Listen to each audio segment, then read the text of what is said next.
रास्ते में वही उत्तर प्रदेश में किया जाए। मुद्दा यह है कि एक लड़की को, आपके स्क्रीन पर इस एक लड़की को दर्जनों लड़के जिन्होंने भगवा गमछे पहने हुए थे वो उसे डरा रहे थे, उसके ऊपर एक तरह से टूट पड़े थे, मगर वो लड़की नहीं डरी थी। दोस्तों, मैं आपको बतलाना चाहूंगा कि ब्रिटेन के प्रधानमंत्री ने ऐसा क्या बयान दिया था जिसके बाद तन्मनजीत सिंह ढेसी ने उन पर इस तरह का करारा हमला बोला। आपकी स्क्रीन पर उनका वो बयान, उन्होंने एक आर्टिकल में लिखा था, अगर आप मुझे कहेंगे कि बुर्का अत्याचारी है तो मैं आपके साथ हूं।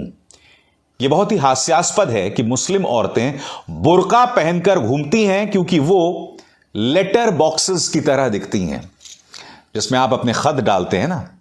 ब्रिटेन के प्रधानमंत्री बोरिस जॉनसन ने वहां रहने वाली मुस्लिम औरतों के बारे में कहा था कि वो लेटर बॉक्सेस की तरह दिखती हैं जब वो बुर्का पहनकर घूमती हैं। और उनके इसी बयान के बाद हुआ यह था दोस्तों कि लगातार वहां पर नस्लवादी हमले शुरू हो गए थे जो कि भारतीय ओरिजिन के तन्मनजीत सिंह ढेसी ने अपने उस भाषण में उठाया था। सीधा सवाल, कैसा नजारा मैं अपने देश में देखूंगा जब प्रधानमंत्री नरेंद्र मोदी को जवाबदेह बनाया जाएगा इस मुद्दे पर पूरी तरह से खामोशी जो उनकी बनी हुई है। मैं समझना चाहता हूं, अगर आप विश्व गुरु बनने की ख्वाहिश रखते हैं मोदी जी, तो इन मुद्दों पर आप खामोश कैसे रह सकते हैं। और जैसा कि मैंने कहा दोस्तों, एक टूल किट की तरह अब इनके जो पालतू मीडिया हैं और उस पालतू मीडिया में कुछ मुस्लिम चेहरे हैं, वो लोग अब बुर्के पर सवाल उठाना उन्होंने शुरू कर दिया। सबसे पहले मैं आपको बतलाना चाहता हूं किस तरह से ये दो न्यूज एंकर्स कार्यक्रम कर रहे हैं। सबसे पहले ये देखिए, अंबानी का न्यूज चैनल है जो पिछले कुछ दिनों से लगातार भड़काऊ कार्यक्रम कर रहा है। सामने देखिए, स्कूल में हिजाब कट्टरपंथ का नकाब, यानी कि सारा ठीकरा इस आदमी ने मुस्लिम लड़कियों पर फेंक दिया। इस कायर की इतनी भी हिम्मत नहीं हो रही है, इसके कायर चैनल की इतनी भी हिम्मत नहीं हो रही है कि वो उन हिंदुत्ववादी लड़कों से सवाल पूछे कि तुम जो दर्जनों की भीड़ में तुम उस इकलौती लड़की पर हमला कर रहे थे, वो लड़की जो एक स्कूटर में अपने स्कूल पहुंचती है, अपने कॉलेज पहुंचती है और उस पर इस तरह से टूट पड़ते हैं। 2 मिनट के लिए अपनी बहन को, अपनी बेटी को उस लड़की की जगह रखो। कल्पना कीजिए कि पूरी भीड़ उसकी तरफ दौड़ते हुए आए।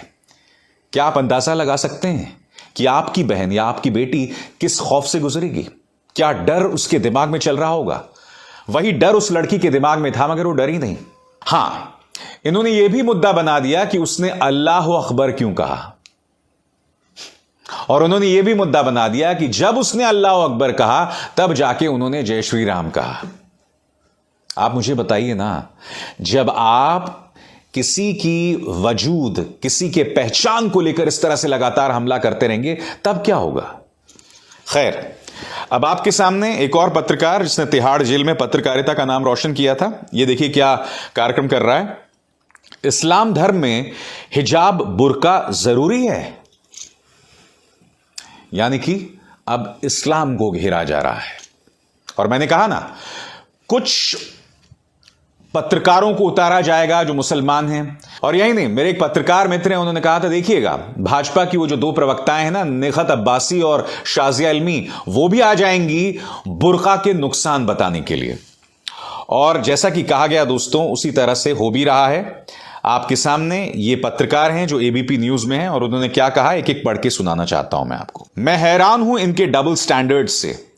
औरतों के हक की डफली बजाने का ढोंग करने वाली ये सारी खालाएं अपने पर्दे, हिजाब, बुर्का, दुपट्टा सब पीछे छोड़ चुकी और आज लड़कियों को आगे लाने के बजाय पीछे ढकेल रही हैं। सॉलिडारिटी स्वांग रच रही है ताकि इनका एजेंडा चलते रहे। मैं फिर कह रहा हूं मेरी बहन, मुद्दा बुर्का या हिजाब नहीं है, उस पर बहस एक बहुत लंबी बहस है, उस पर बहस दशकों लंबी बहस है। आज मुद्दा यह है कि अचानक इसे मुद्दा बना दिया गया। वो लड़कियां जो सालों से हिजाब पहनकर अपने स्कूल्स कॉलेज जा रही थी, उसे अचानक मुद्दा बना दिया। और वो मुद्दा इसलिए बनाया गया क्योंकि उन्हें लगता है कि इस हिजाब की बहस न्यूज चैनल्स पर कराई जाए, उस बहस को उत्तर प्रदेश की जनता देखे, क्योंकि भारतीय जनता पार्टी को लगता है कि सिर्फ इसी के रास्ते से वो सत्ता में आ सकती हैं। और ये जो तीनों पत्रकार मैंने आपको बताया, क्या इनमें से किसी की हिम्मत हुई उन लोगों पर सवाल करने की जो उन मुस्लिम लड़कियों को डरा रहे थे?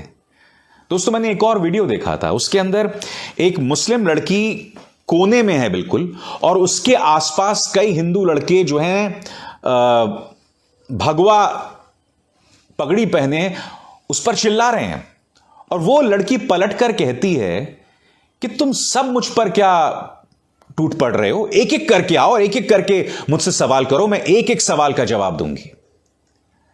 और उसके बाद उनमें से किसी की हिम्मत नहीं होती है, सब पीछे हट जाते हैं। क्या इन पत्रकारों में हिम्मत है इन तस्वीरों का आपके सामने लाने की?